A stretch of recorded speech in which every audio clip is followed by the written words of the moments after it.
Bonjour les incarnés, je suis le devin chinois blanc, bienvenue dans l'unité énergétique de l'humanité. Aujourd'hui nous allons parler de l'énergie 44, être accueillant, et d'Ama, qui est née en Inde en 1953. Fondatrice de l'ONG Embrasser le monde.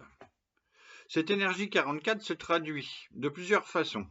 Pour Javari Effort, c'est être accueillant, ce qui convient le mieux pour Ama, puisqu'elle parcourt la planète pour serrer les humains dans ses bras et qu'elle a fondé une association, donc, qui s'appelle Embrasser le monde. Willem traduit par venir à la rencontre, et moi j'aime bien là, utiliser aller à la rencontre et parfois rencontrer pour faire plus court, pratique simplifiée. Puisque mes portraits énergétiques respectent l'ordre numérique des 64 hexagrammes, en ce moment en tout cas, on peut remarquer à nouveau que le dessin des 6 traits de l'énergie 43 d'hier, se montrait résolu, est une sorte d'inversion du dessin des 6 traits d'aujourd'hui. Donc je vais vous montrer le dessin de l'énergie 44 rencontrée qui est composée en bas du vent et en haut du ciel. Ça donne ça. Alors, aller à la rencontre. On voit bien qu'il y a un yin en bas surplombé d'un bloc de 5 yang par-dessus. Ok. Et que hier se montrait résolu, c'était ça. Voilà. Juste pour donner un aperçu de la complexité, mais en même temps de l'harmonie des 64 énergies qui sont développées dans le Yiking. Donc on a donc une figure avec un yin en bas et le vent, le yin du vent.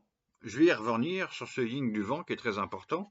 Et un bloc de 5 yang par-dessus. Je vous donne maintenant ma liste de devinettes pour que ça puisse développer un peu vos intuitions. Alors, le Bouddha. Le Bouddha de Siddhartha, et notamment, je conseille ceux qui s'intéressent un petit peu au bouddhisme, le Siddhartha de Hermann Hesse, prix Nobel de littérature tout de même. L'énergie 44 est celle du Bouddha et du bouddhisme. Alors du bouddhisme qui vient de l'Inde, d'accord, et aussi du bouddhisme qui vient du Tibet. J'ai identifié, j'ai eu l'intuition, je l'ai même rencontré de loin ses enseignements à Bercy il y a 20 ou 30 ans, là, le 14e Dalai Lama du bouddhisme tibétain. Et mon hypothèse est très sérieuse, c'est juste que c'est pas mon travail de faire tout le développement jusqu'au premier Dalai Lama de 1391-1474. Je pense, et je suis même convaincu, donc que les 14 Dalai Lama ont vécu et se sont réincarnés dans cette énergie 44 rencontrée. J'en reparlerai à la fin. Donc, il y a le 14e Dalai Lama, et je rappelle qu'il y a un film magnifique, splendide et fidèle, réalisé par Scorsese en 1990, qui s'appelle Kundun, K-U-N-D-U-N. Je continue ma liste avec il y a Marguerite Yourcenar, qui a demandé à rencontrer sa sainteté le 14e Dalai Lama avant de s'éteindre. Tout de même, c'est pas par hasard. Jacques Brel, ok. Paul Éluard, Saint-Exupéry, Paolo Coelho, Henry Miller. Alors le Henry Miller que j'adore, c'est celui des tropiques et de la crucifixion en rose. Sexus, Nexus, Plexus. Lou Andreas Salomé, qui a rencontré Rilke, Nietzsche et Freud, les 3 personnages les plus importants de cette période culturelle allemande, de langue allemande. Antoine de Maximi, qui va à la rencontre avec ses caméras pour la télé. Est-ce que j'irai dormir chez vous? J'irai dormir chez vous. Et Frédéric Lopez, pour la télé aussi. Ils font le même travail, c'est la même énergie, chacun à sa façon. Il va à la rencontre dans Rendez-vous en terre inconnue, par exemple. Aussi dans les parenthèses, et aussi le dimanche à la campagne maintenant, que j'ai entrecroisé.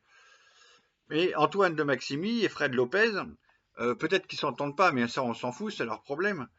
Ils nous permettent aussi de mieux comprendre l'étude de la 10e aile de cette énergie 44 rencontrée, qui dit se trouver face à face.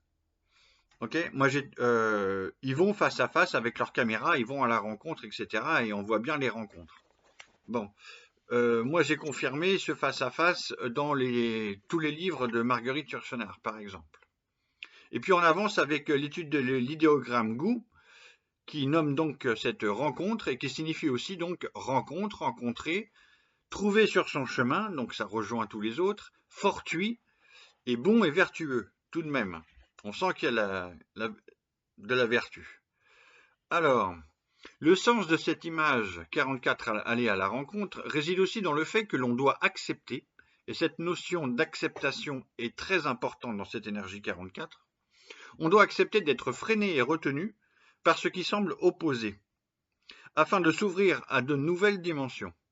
On doit donc s'ouvrir à des rencontres et à des contacts avec ceux que l'on aurait tendance à méconnaître ou ignorer. Cette esquisse énergétique fonctionne avec chacune des personnes que j'ai citées dans ma petite liste. Vous pouvez vérifier par vous-même, c'est le but du jeu. Ça développera votre intuition. À présent, l'étude de la grande image nous parle d'amas.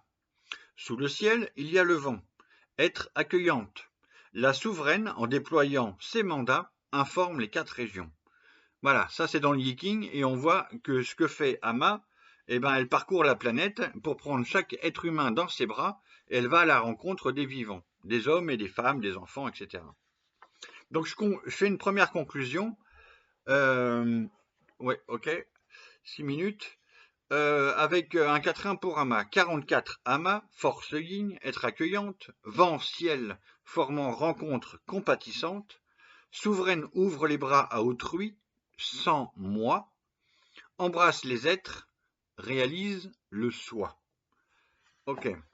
Et je termine par une conclusion un peu plus abrupte, si vous m'avez suivi jusque-là dans la vidéo. Je vous remontre le dessin des 6 traits. Pour ceux qui s'intéressent au bouddhisme, un tout petit peu sérieusement au moins, c'est pendant ce yin d'en bas que se réalise, qu'a lieu, le phénomène de la réincarnation chez les bouddhistes.